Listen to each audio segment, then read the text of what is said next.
Welcome to Be Advised, Leading with Value with Brad Swineheart. In this podcast, we will focus on successful marketing methods for advisors that generate prospects and clients. We will learn from the best in the industry on how advisors in the trenches today are growing their practices. Join us for this journey where Brad draws from years of expertise and guest experts to help advisors reach their full potential. This podcast is brought to you by WhiteGlove's Podcast Connect program, a done-for-you, fully integrated podcasting system that will help you keep in touch with all of your leads. Even high-achieving advisors need a game plan. In this case, a marketing plan. And who better to offer guidance than Brad Swinehart's guest this episode, Natalie Grassi.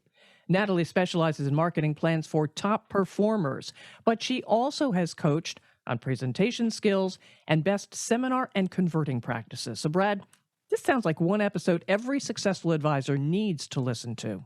And if I was more excited about a single guest this year than anybody else, and I know we've had some awesome guests on the show, but I am so excited to talk to Natalie today. Natalie, thank you for being on the show. Thank you. I'm excited too, Brad. Happy to be here with you today. And in full transparency, everybody, I have worked with Natalie in the past, and she is an absolute rock star. So I've seen her work ethic firsthand, and the coaching, the advice, the expertise that she has in the industry and helping advisors convert, really impact their business has always been exemplary. So I'm excited to have her on here. And Natalie, you've worked with some of the top advisors in the country, and they all come from different backgrounds, different business structures, different, key organizations.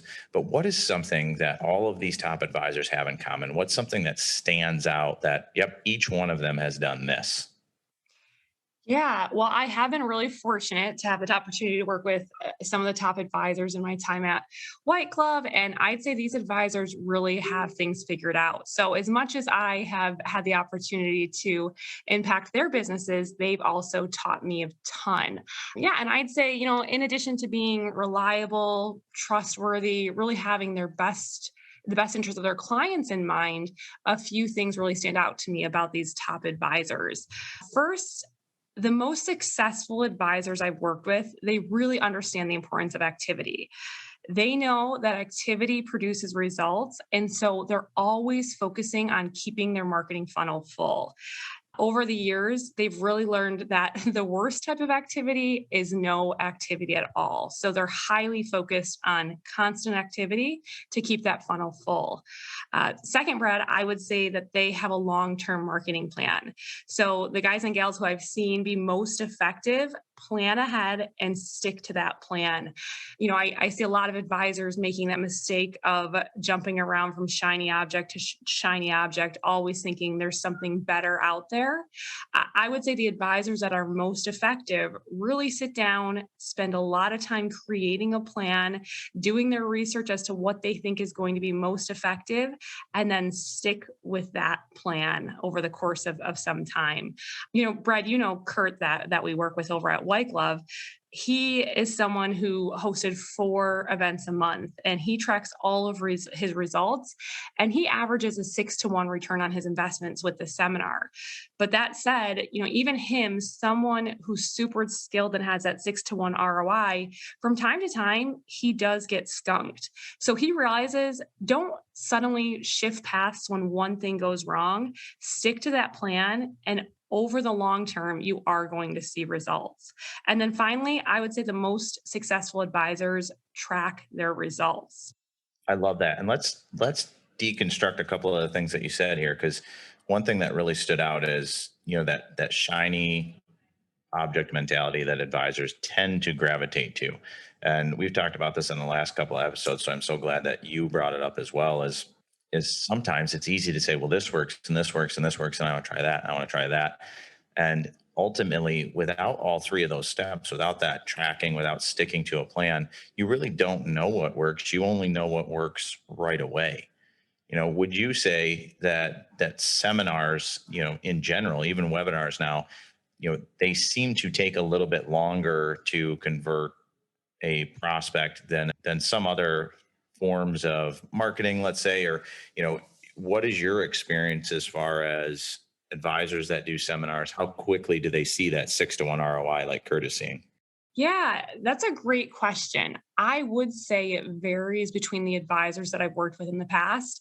The advisors who have come to me with a lot of experience, they have the experience needed to quickly see the results, I would say. Now, advisors who are jumping in new to seminars, they probably will find that their first seminar may be their worst seminar.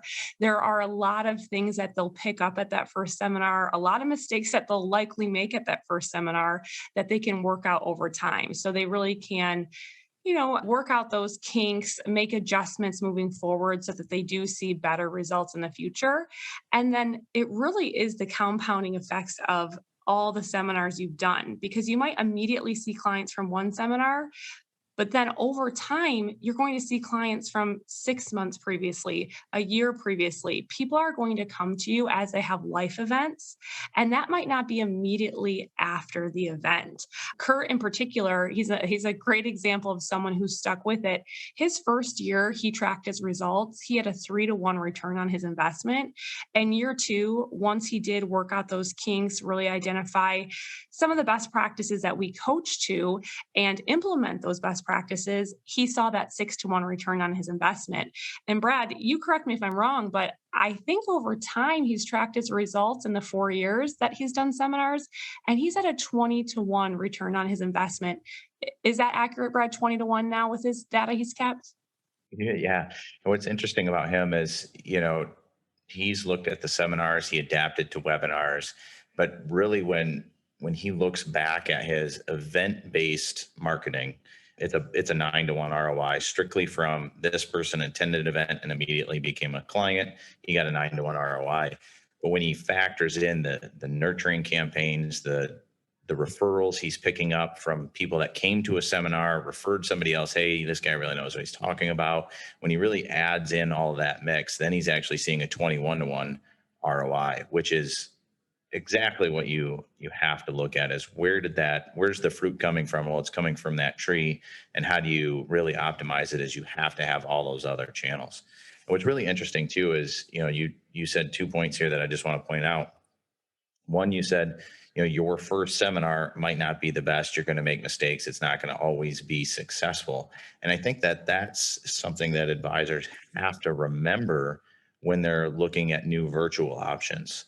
Whether it's direct having appointments via Zoom with a prospect, or whether it's having, doing webinars or something like that.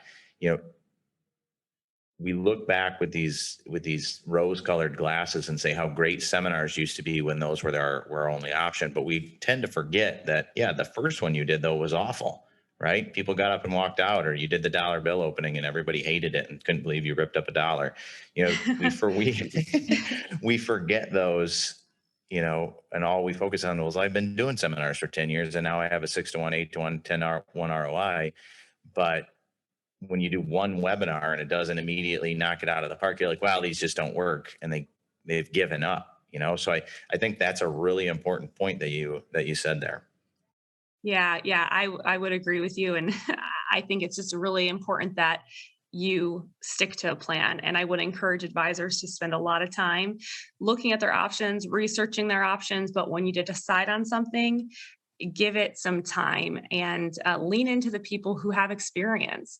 Lean into those people who can coach you to the best practices, who have had success themselves or coached other advisors into success, and continue to implement those things that they are sure are working for other advisors.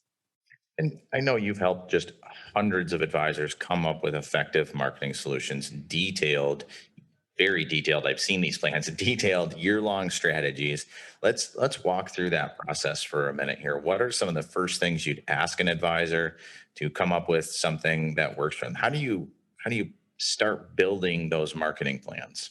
Well, the first thing I really do is take some time to understand the advisor's goals. I have learned that every advisor is unique, so it's really never a one-size-fits-all type of plan for these advisors. It's important that they know their production goals what they'd like to do annually, and then how many clients they'll need to reach those goals. And the advisors who track their results can usually work this out pretty quickly. From previous experience, they'll be able to tell me exactly how many clients they need to see annually to reach their production goals. So once we have that, we can reverse engineer how many prospects they need to see monthly. And once we land on that number, how many prospects they need to see monthly to get the number of clients they need monthly to reach that annual goal, we'll go ahead and determine the number of marketing areas that we need to create for them, the number of topics we'll use in order to generate that number of prospects that we landed on, again, to help them reach that goal that they've identified for the year. I really like to understand the capacity the advisor has to see people, because I want to make sure the advisor is maximizing the results. And what I mean by that is, you may have a really ambitious advisor who says, I want to do 6 events a month, and they book in 6 events a month and start running through these 6 events. But if they don't have the capacity to do the 6 events, they really are not maximizing the results. They need to make sure that they have the ability to work all of the leads, the seminar attendees, and the no-shows without just jumping to the next event. So I really like to have that conversation with them. What support staff do they have on their team? Who's going to be handling the different things that need to be handled to make sure that they're not overcommitting? Because more activity doesn't always mean better results if you're not really focused on the key components to create that success following the seminar. So really like to know the capacity they have to see people. And like I said, each advisor is different. So one advisor might only have to host 2 events quarterly to reach their goals, while my largest producer at WhiteGlove that I worked with, he would host up to 10 events monthly to reach his goals. So again, it's really all about just getting to know the advisor, getting to know the goals they have, the support staff they have, and creating a plan around those items. This podcast is brought to you by WhiteGlove's Podcast Connect program, a done-for-you, fully integrated podcasting system that will help you keep in touch with all of your leads. And one interesting thing that you said is the no-show contacts or following up with the leads after a seminar. And I think it's very easy to do math as an advisor. You take 40 registrations, 20 people a show, you book 10 appointments, you have 5 really great first appointments, and 2 of those immediately become a client, and now you're into a positive ROI space. Well, what do? Well, you book another seminar, right? And we get that mentality of just keep filling that funnel. But really, for an advisor to pick up a client, anyone in a client gathering business, you really only have 2 options to pick up a client. One is to educate them to turn on a light bulb that says, "Oh, I need this. I need this help. I need this support. I need this service. I need this product." You can do that, through marketing, through seminars, through webinars. You can turn that light bulb on for them.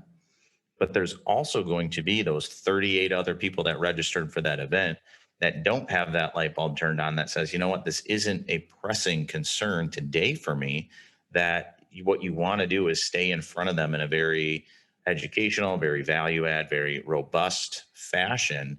So 6 months, a year, 2 years from now, when that light bulb turns on because of a life event, there's only one person they know to reach out to, and that's the guy that's been, communicating with them. Oh, I saw him teach on taxes and retirement. Oh, she sends me that wonderful newsletter with the article I read on Medicare a few months ago.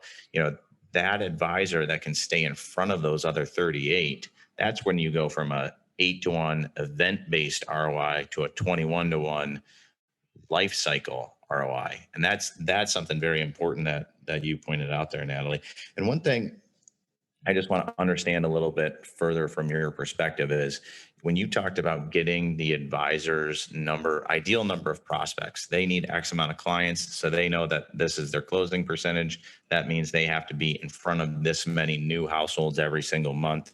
And you said something about marketing areas and topics. Explain to me why that's important, because I have a lot of advisors that say, I am great at giving a tax presentation and my best clients come from Bloomfield Hills. So can't we do 10 tax events a month in Bloomfield Hills and I'll just talk to those people?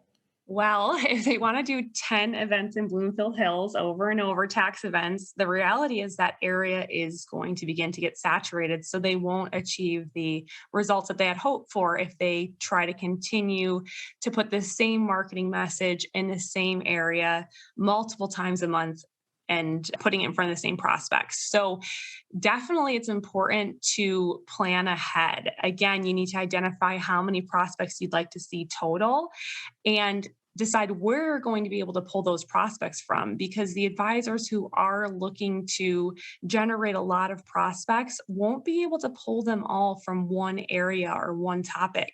We have discovered that different topics attract different types of people, different marketing messages appeal to different people. So it's important that the advisor is open to marketing different topics, putting different messages out there if it's important to them to see the number of people that they'd like to see. Because again, going back to what I said earlier, if you continue the same topic month after month in the same location, you will see your results begin to dwindle. Regardless of the marketing company that you're working with, the reality is if you're putting the same marketing message in front of the same people over and over again, fewer people will begin to respond. Now, if you mix up that marketing message and you put a social security message in front of people, then you put a taxes and retirement message in front of people, then you put an estate planning message in front of people, you will attract different people. You'll give that area a rest between the different campaigns, and you will see that the results of people registering will be higher. I'd say the same thing about changing locations. I'd encourage advisors to be open to traveling a little bit outside of their bubble. You, of course, don't want to go too far from your office so that people are still willing to drive to your office, but there's definitely benefits to expanding that marketing area, expanding your reach, expanding the people who are seeing your message so you do have the ability to get in front of more people. It all boils down to the choice the advisor wants to make. Do they want to be uncomfortable because they have to learn a new topic, because they have to go to a different venue, because they love this community center, they know they serve the best cookies and they allow bottles of water in there? Do they want to be uncomfortable by stepping out of their zone there and learning a new topic, learning a new venue, doing something different? Or do they want to be uncomfortable because they have X amount of prospects they want to see and they're seeing diminishing returns on their marketing? And you're right. Any marketing, if you keep sending it out over and over and over the same message, you're going to have diminishing results. So I think that advisors just need to, when you're building out that plan, like you said, Natalie, just plan ahead where, you know what, let's put in different items. Let's give areas a rest. Let's try something new. What's really interesting is you talk to an advisor today and they would swear they never had this mentality, but 4 or 5 years ago, WhiteGlove, we primarily did Social Security events. And when we found the taxes and retirement topic was performing very, very well and bringing in a higher quality attendee, it was like pulling teeth to try to get advisors to do a taxes and retirement class. They did not want to do it because they just push back. I'm not a CPA. I don't want to talk about taxes. I don't have any desire to talk about taxes. I understand the pivot from Social Security to what I do in my day job. That's what I want to focus on. And now it's just the opposite. Now, 80% of the events we do, everyone only wants to talk about taxes because they learned it, they got good at it, they saw the quality. And now we're facing almost that same pulling of teeth because we're seeing estate planning. We're seeing estate planning just kill it when it comes to attendance, but also with the ideal prospect in that room. So advisors have to step out of their comfort zone sometimes if they want their marketing to stay successful. Right. And one more thing I would add to that, Brad, is the top advisors, you asked me what they have in common. Another thing I'd add to that is they understand the purpose of a seminar is to connect with people. So they're not in there thinking the purpose of a seminar is to educate on Social Security or educate on taxes or educate on estate planning. They understand the importance of education and providing that value, but they know the main reason they're doing these seminars is to form a connection with people. So you can form a connection with any topic. It's not specific to a topic that allows you to connect. So again, just going back to what we've said, if you want to see more people, you need to be open to trying different topics, and you can have the ability to connect, to share your stories, to engage people regardless of the topic you're presenting. And let's just dive right into that. As we're talking about seminars, and I've heard you give coaching to some highly successful advisors, and you're educating them on seminar best practices. But let's talk about three, drop dead best tips for being an effective seminar presenter. What would you say those are? Three best tips. Well, okay. So the three things that I'd say are the tips that advisors have implemented and have had the biggest impact on their business would be: one, have a strong power opening. We all know you only get about 7 seconds to make a first impression. So you really don't want to waste that first impression with predictable pleasantries. You want to start with something that is going to get people to lean in, not lean back. So start with a story, get vulnerable right at the beginning so people see you as someone just like them, an ordinary person. You want to really do something that's going to allow you to connect. So expanding on that a little bit, if you have someone there that can introduce you, I'd recommend that you let an assistant or a spouse introduce you. So when you get up, again, you are jumping right into a story, something that's going to captivate these people, engage these people, and get them leaning in. If you are introducing yourself, still start with the story, get people leaning in the first 7 seconds. After the story, come back to the predictable pleasantries and housekeeping. So really do something powerful in the beginning. That would be my first recommendation. And Brad, as you know, we have lots of ideas of content advisor can use in their opening if they don't want to tell a personal story. Secondly, do things throughout the seminar that create connection and build trust. I'm sure you jumped over to this, Brad, because you know that this is one of my favorite things about seminars, the importance of building connection. Don't just spit out the data. If someone wanted data, they could Google that, they could go on the internet. They don't need you for data. You are there to simplify all the concepts.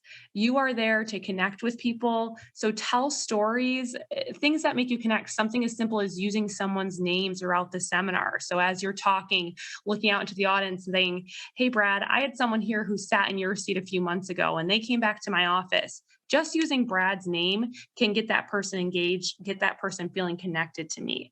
So definitely build connection and trust throughout the seminar. There's very small techniques you can use to get people connected and trusting you.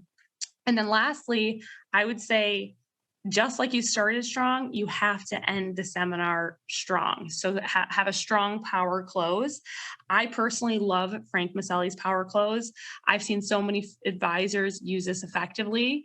If you haven't seen it, I'd encourage you to go to Frank Maselli's website and check out his resource vault. He does give that away free of charge to advisors. I really like it because it sets very clear expectations for the first appointment.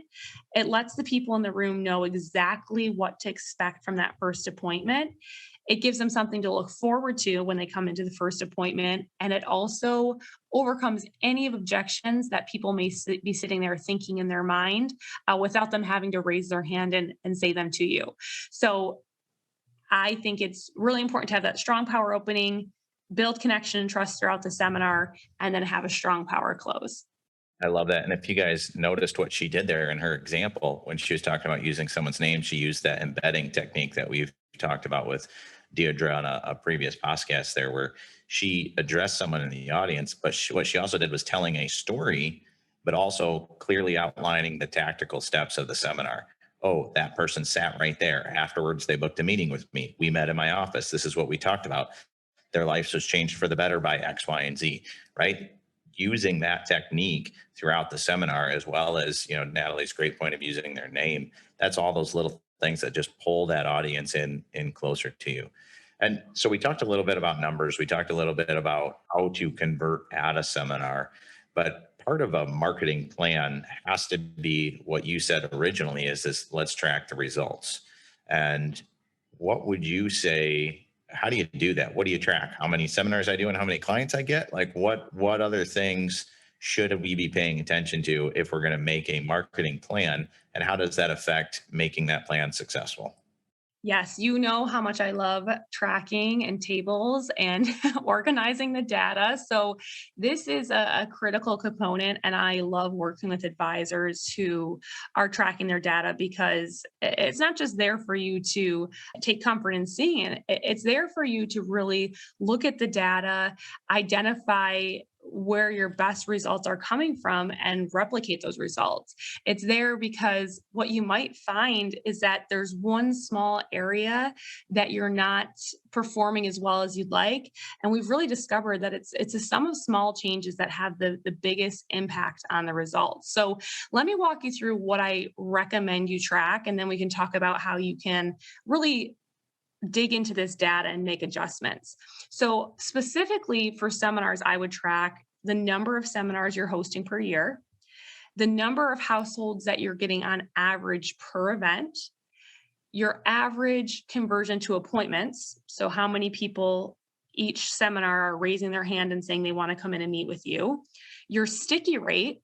So, that's how many of those people who raise their hand actually show up in your office. Do you have any drop off or all those appointments kept? Your closing rate. So, how many people who sit in front of you in the office become clients? And lastly, your average client size. So, like I said, once you have all of this data, and not just from one seminar, I'd say from several seminars, really sit down and take a look at it. And like I said, we find that the smallest changes to different components here can have the biggest impact on your business. So, as an example, Brad, I had an advisor who was holding a set of seminars each month. And he was looking at his appointment request rate, and it was at about 30%. So 30% of the people in the seminar were raising their hand saying they wanted to come back to his office. We worked with him to give him some techniques that he could use to increase that appointment request rate. He had that increase by about 10%. So now he was having consistently 40% of the room book appointments with him rather than 30%. And that resulted in his annuity production jumping from 4.8 million annually to 6.4 million annually. So that is one minor change. It's not spending more money on marketing. It's not doing more seminars. It's not getting in front of more people. It's just making a minor adjustment that's having a really big impact on his production and his profits. So I would say once you've tracked all this data, really sit down and take a look and see where can I make these minor improvements that are going to have a major impact on my business. And that's just one example. And, I think there's still room for growth there for him, going from a 30% appointment request rate to 40% appointment request rate. I think he can get that even higher. And as you can see, as he continues to get that appointment request rate slightly higher, it is going to have a big impact on his results. I love that. And I think what we've seen at WhiteGlove, and I'm sure you've seen in your history with advisors, Natalie, is that the most successful advisors, or even the most improved advisors that see the most growth, don't always necessarily do more things, right? It's not always fill the funnel fuller. It's not always, well, I only got 2 appointments off that seminar. Let's do 6 seminars there so I can get 12 appointments. It's that mentality of being coachable. And the interesting thing about seminars and about marketing is a lot of those things are constantly changing. WhiteGlove on the back end, we monitor absolutely every single data point, from reach to impressions to CPR to CPA to conversions to pre-appointment requests to we constantly are fighting those battles on behalf of the advisor to get optimal results. But what's interesting is that some of that stuff is constantly evolving, and other things like being likable, being trustworthy, showcasing your credibility in a warm way, those things, you might naturally feel like you're good at, but with a little coaching and a little expertise, you could be great at those things. And instead of 10 appointments a seminar, you get 12. Frank always used to say, and I love Frank Maselli, by the way, as well. I'm a big believer in him. He's got a great book, some great video tips. He was actually on the podcast as well. We should probably bring him back.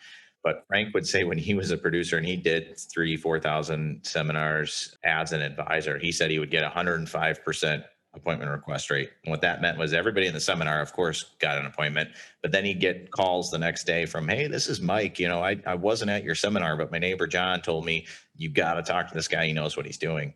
And it was 100% exactly what you said, Natalie. It's not about data. It's not that he was out there teaching the most. It's that he hit those emotional aspects, the tactical aspects. He let people know that, hey, he was here to help. And that's what increased his conversions on seminars. Absolutely. And I can't speak enough to that, Brad, or echo what you're saying again.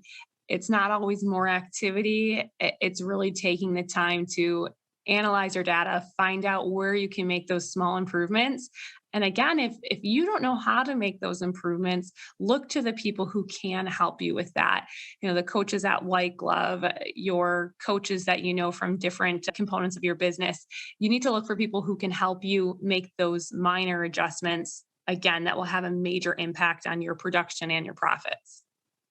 And everything you said today was just so powerful, Natalie. And I love the plan. I've been writing this down here is, you start with a plan.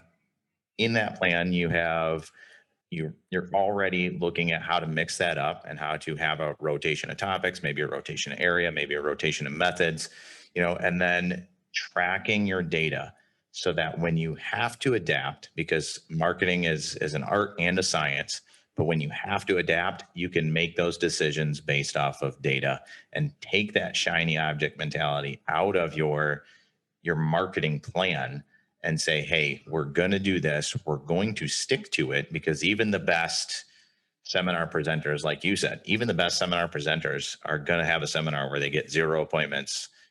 Nobody shows up, but hey, 6 months, 8 months, 12 months from now, that same person might become a client if you stay on top of them. But, to get back to the marketing plan. So you have that plan in place, but be willing to adapt. But the only reason you should be adapting, the only reason you should be altering that plan, diving into, is data-based decisions. And that has to be tracking your results and monitoring that in real time. Natalie, thank you so much for being on the show today. Awesome stuff, as always. If you could tell advisors listening today one key takeaway that they could start immediately implementing, because we covered about 1,000 things down here today that were all spot on. But if they had one key takeaway to start now, what's that first step to creating an effective marketing plan? Yeah, so I would say, really simply put, and going back to what I initially said, Brad, you really have to be active, and don't be afraid to look to those who have experiences in this area to help you improve. So just get started. Find someone who can come alongside you and help you out, and get started, and you'll see some success. And Brad, I really enjoyed being here with you today. It was great chatting and sharing some ideas. I love it. Thank you so much for being on the show, Natalie. Thank you. This podcast is brought to you by WhiteGlove's Podcast Connect program, a done-for-you, fully integrated podcasting system that will help you keep in touch with all of your leads. Thank you for listening to Be Advised, Leading with Value with Brad Swineheart. Click the subscribe button below to be notified when new episodes become available. The information covered and posted represents the views and opinions of the guest and does not necessarily represent the views or opinions of WhiteGlove. The content has been made available for informational and educational purposes only. The content is not intended to be a substitute for professional investing advice. Always seek the advice of your financial advisor or other qualified financial service providers with any questions you may have regarding your investment planning.